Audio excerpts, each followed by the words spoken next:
अब गांव की तरफ से रामनिवास ठेकेदार जी और रोहतास सरपंच जी और हमारे भाई सूरज मानक सरपंच जी वो आए और गांव की तरफ से पगड़ी बना करके सबका स्वागत करें। जैसे ही पगड़ी बनाए आप जोरदार तालियों से इनका स्वागत करें ताकि हम भी उसके हिस्सेदार बने। चौधरी रणवीर गंगवा जिंदाबाद, नायब सैनी जिंदाबाद, नरेंद्र मोदी जिंदाबाद। अभी मैं एक बात और क्लियर कर देना चाहता हूँ, रोहतास की मेरी थोड़ी सी रहती आमने सामने की बात है। रोहतास ने अभी कहा कि एक बिजली घर का जो है वो हमारा पहले सब स्टेशन होता था बरवाड़ा और वो बाटो पट्टे कर दिया, तो उसके सारा प्रोसीजर हमने अडोप्ट कर दिया। एक दिन एससी ने हमें बुलाया था लेकिन ये गए नहीं, लेट हो गया और उसके बाद ये गए नहीं। एक हमारा काम था जो सिविल हॉस्पिटल का, जो हमारा बरवाड़ा से लेकर के और उधर सिंदड़ कर दिया था, वो चौधरी रणवीर गंगवा के आशीर्वाद से ही, इनकी कलम से ही हमारा वो वापस बरवाड़ा आ चुका है। इसके लिए हम इनका गंगवा साहब का बहुत बहुत धन्यवाद करते हैं। और जो अन्य जो काम है उनकी कोई बात नहीं, कोई चिंता करने की, केवल और केवल 1 महीना है, उसके बीच कलम भी आपके हाथ में होगी और काम भी आपके होंगे। इन्हीं शब्दों के साथ मैं अभी माननीय रणवीर गंगवा जी को कहूंगा कि ये जनता, ये आपके रिश्तेदार, ये आपका भाईचारा, ये आपका समाज और ये बरवाड़ा की 36 बिरादरी आपके सामने खड़ी है। आप आइए और इनको अपना आशीर्वाद, अपना प्यार लीजिए और अपने शब्दों से इनको संबोधित कीजिए। बहुत बढ़िया भाई गंगवा साहब बोलो, उससे पहले इस गांव के साथियों को संबोधित करें।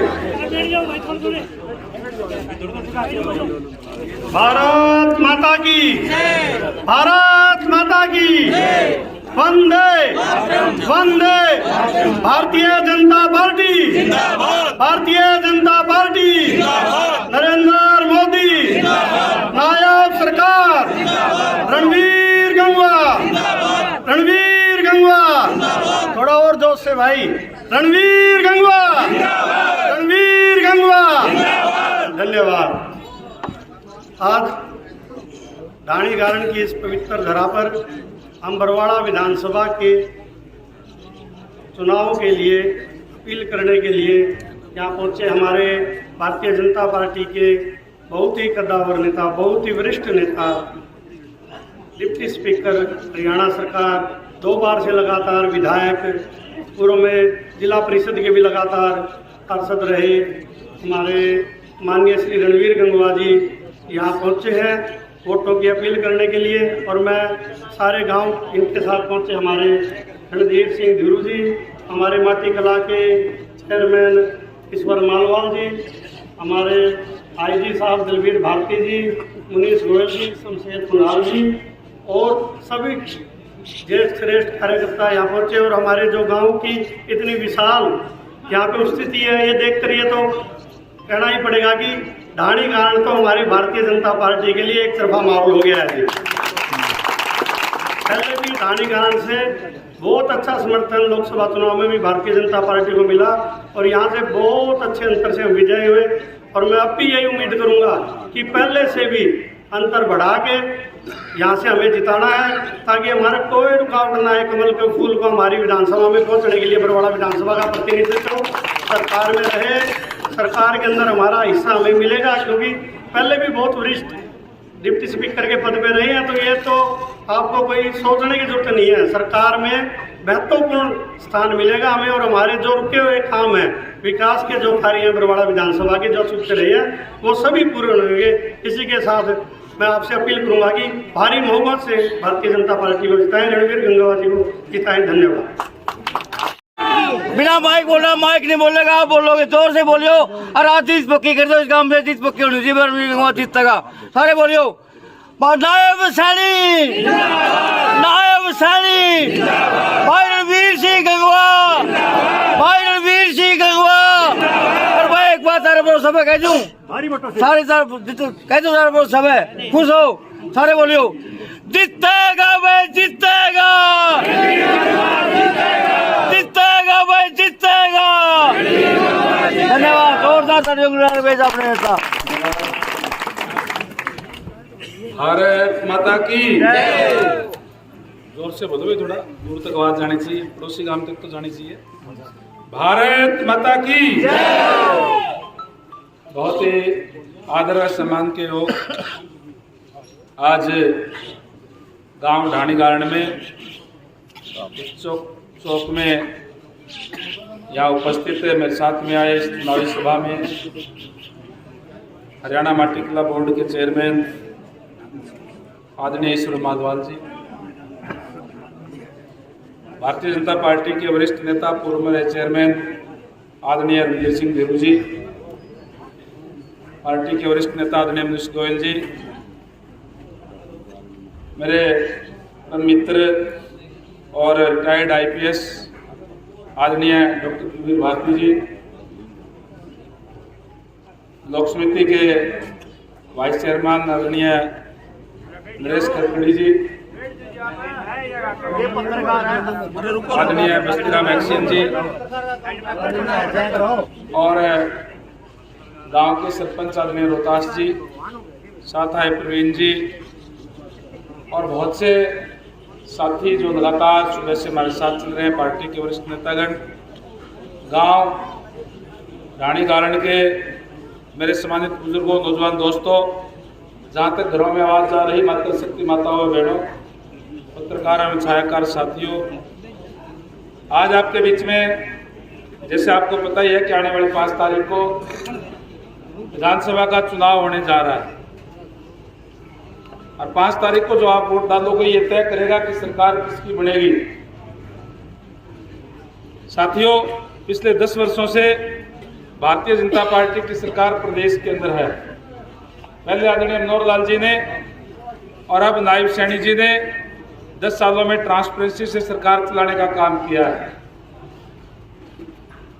भारतीय जनता पार्टी की सरकार ने युवाओं के अंदर एक विश्वास पैदा करने का काम किया, बिना खर्ची बिना पर्ची के नौकरी देने का काम किया। पहले कांग्रेस के राज में जिस तरीके से भूपेंद्र सिंह हुड्डा जी के राज में नौकरियों के रेट फिक्स थे, मास्टर कितने में लगेगा, पटवारी कितने में लगेगा, सिपाही कितने में लगेगा, और यह केवल और केवल पॉलिटिकल सिफारिश से नौकरी मिलती थी। भारतीय जनता पार्टी की सरकार बनने के बाद में हरियाणा एक का नारा देकर के कि जो बच्चा पढ़ेगा अपने पढ़ाई के दम पे सरकारी सेवाओं के अंदर अपना स्थान बना सकता है, इस तरीके की व्यवस्था देने का काम किया। हर गांव में भी लग गया होगा,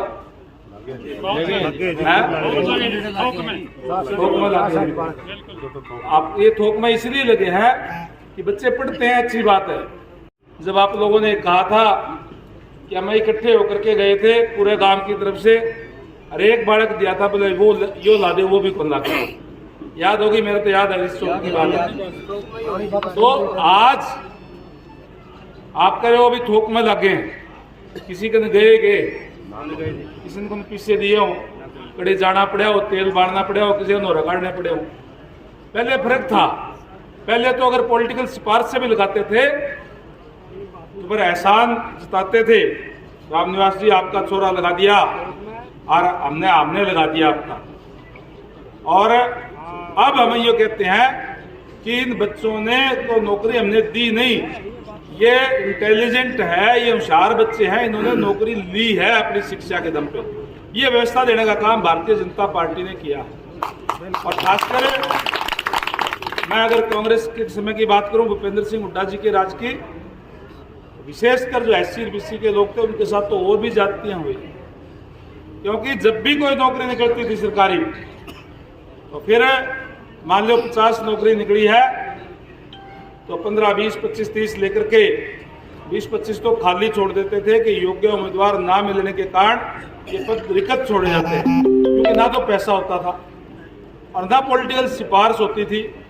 इसलिए सबसे ज़्यादा जातियाँ जो है वो कमज़ोर वर्गों के साथ, गरीब लोगों के साथ जो है होती थी।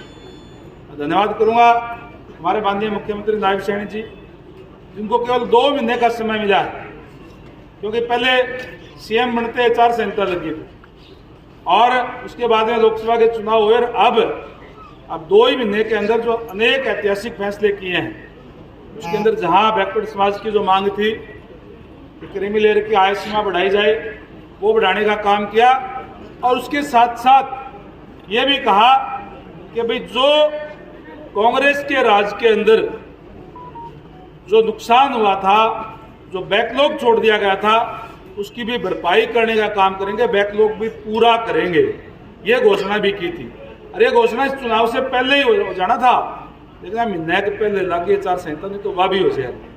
और इब तो सारा का सारा एक बात और कहने लग गया, बोले 6 महीने पहले और आज नायब सैनी जी और बढ़िया काम हो जाए, कौन का ये तो आपके हाथ में है। 5 तारीख में कांग्रेस वाला बटन दबा दियो, 5 साल के लिए जो है ना रिन्यू हो जाएगा, तो प्रजातंत्र के हाथ में है। ये कांग्रेस वाला झूठ तो बोला है, नुका बोले पीछा में लगाया। मेरा साला का छोरा हर घर में एक ऐसा ही लग गया है, ऐसा जमीन पाया करता है, ऐसा भी लगे हैं, इंस्पेक्टर भी लगे हैं, एचएस भी लगे हैं, क्लर्क भी लगे हैं, डी ग्रुप में भी लगे हैं, यानी डी ग्रुप से लेकर के एचएस तक जो है बच्चे जो है वो लगे हैं और बिना किसी सिफारिश के लगे हैं। कांग्रेस वाली बात तो आपकी बात ठीक है, तो काम है झूठ बोलना, तरह तरह की बातें आप लोगों के बीच में करते हैं, तो उनके झांसे में ना आकर के अपने हितैषी को पहचानने की जरूरत है। भारतीय जनता पार्टी ने अनेक ऐसे फैसले लेने का काम किया है जिससे आज आम लोगों को, गरीब लोगों को जो लाभ मिल रहा है। हमारे सेंट्रल गवर्नमेंट की स्कीम है कि 1,20,000 रुपये जिसकी इनकम होती है उसका बीपीएल कार्ड बनता है और उसको आयुष्मान कार्ड जो है दिया जाता है इलाज के लिए। हरियाणा प्रदेश के लोगों को और ज़्यादा फायदा मिले, इसके लिए अपने खजाने से पैसे दे करके और सहायता सीमा को 1,80,000 किया। 1,80,000 अगर हरियाणा के अंदर जिसकी इनकम है उसका बीपीएल कार्ड बनता है, उसका चिरायु हरियाणा के नाम से हेल्थ कार्ड बनता है, जिसमें 5 लाख रुपए तक का इलाज हरी प्राइवेट हॉस्पिटलों के अंदर भी करवा सकते हैं। इस तरीके की व्यवस्था देने का काम जो है हमारी सरकार ने करने का काम आपके बीच में किया है। और नायब सैनी जी ने तो जहाँ बैकलॉग की रोड की बात कही, वहीं उन्होंने इस बात की भी घोषणा की कि हमें जो कच्चे कर्मचारी हैं उनको भी जॉब की सिक्योरिटी देने का काम करेंगे, यानी 58 साल की उम्र तक उनको कोई हटा नहीं सकेगा। जब कांग्रेस की सरकार थी तो जिन जो कॉन्ट्रैक्ट बेस के बच्चे हैं उनको जो 12-13 हज़ार रुपये उस टाइम जो होता था डीसी रेट उसके ऊपर रखा जाता था, 3-4 हज़ार रुपये बिचौलिए खा जाते थे और 8,000-9,000 रुपये उसके हाथ में देते थे। उनका सीधा खाता खुलवा करके आज उसके सीधे खाते में सैलरी जाती है और उनको जॉब की सिक्योरिटी दे दी कि 58 साल तक का होगा, जब तक कोई हटाएगा नहीं, हर साल जो उसकी तनख्वाह भी बढ़ेगी। इस तरीके की व्यवस्था भी जो है करने का काम हमारी सरकार ने किया है।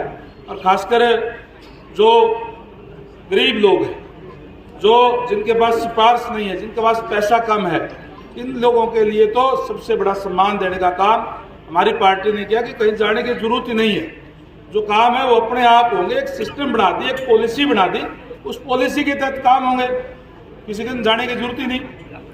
चाहे वो बुढ़ापा पेंशन है, चाहे वो विकलांग पेंशन है और दूसरी चीजें हैं, सारी की सारी एक पॉलिसी बना दी। पहले तो यूँ क्या करते कांग्रेस लोग, तो ये भी क्या करते, बोला बुढ़ापा पेंशन बना दी, खाता में जाओगे, बूढ़ा कड़ा खाता में लेने जाओगा, क्या करते नहीं क्या करते। और ये दिया करते, पटवारी को दिया करते तो शिकायत आया करती, खा गए, सरपंच को दिया करते तो बोला भाई तो उसने मेरे पोते को दे दी, मेरे को पहुंची ही को नहीं, इस टाइप की शिकायत थी। आज सीधे किसी उनके खाते में जो है वो पैसे जाते हैं, कोई दिक्कत परेशानी नहीं है। केवल एक बात मैं आपको कहूँगा, किसी के बहकावे में ना करके और हमारे साथ जो पहले जुल्म और ज्यादतियाँ हुई है वो ना हो, इसके लिए सचेत होकर के आपको वोट डालने पड़ेंगे कि आपका हितैषी कौन है। अगर आपने अगर कहीं कोई गलती कर दी, कोई किसी बहकावे में आ गए और किसी बात में आ गए, तो फिर उस इतिहास की पुनरावृत्ति हो जाती है, वो हालत तो पहर हो जाएगी कि भाई बैकलॉग छूटेंगे, नौकरियां जो पैसे में बिकेगी, हमारे बच्चे जो है जो अच्छे पढ़ते हैं उनका बेचारा के मन में ही आ जाएगी, पढ़ तो लूँगा जिस तरह पहले थी कि मेरे माँ बाप के पास ना पैसा है ना सिफारिश है, नौकरी कैसे लूँगा, बच्चे के डिमोरलाइज हो जाता है। तो ये वो हालात फिर ना हो जाए, इसलिए हमें इतिहास को हमेशा याद रखना चाहिए और अपने वोट जो डालना है वो सही जगह पर डालोगे तो फिर इतिहास की पुनरावृत्ति नहीं होगी। सीधी सी बात है, कमल वाला का जो बटन है वो दबाओगे कमल के फूल का, तो ताकत मिलेगी नायब सैनी जी को, वो ताकत मिलेगी नरेंद्र मोदी जी को। अगर कहीं कोई गलती में कहीं कोई झांसे में आ गए और कहीं वोट डाल दिए तो फिर वो ताकत मिलेगी भूपेंद्र सिंह हुड्डा को, जिन्होंने पहले जुल्म और जातियाँ किस तरीके से करने का काम किया है वो आप सबके सामने है। गांव से पलायन तक होना पड़ा था लोगों को, इस तरीके के हालात भी करने का काम हरियाणा प्रदेश में हो गए थे। इसलिए हमें अपने इतिहास को याद रखते हुए और अपने ऐतिहासिक को पहचानते हुए अपना एक एक कीमती वोट जो है 5 तारीख को कमल के फूल का बटन वाला दबा करके भारी मतों से यहाँ से जिताने का काम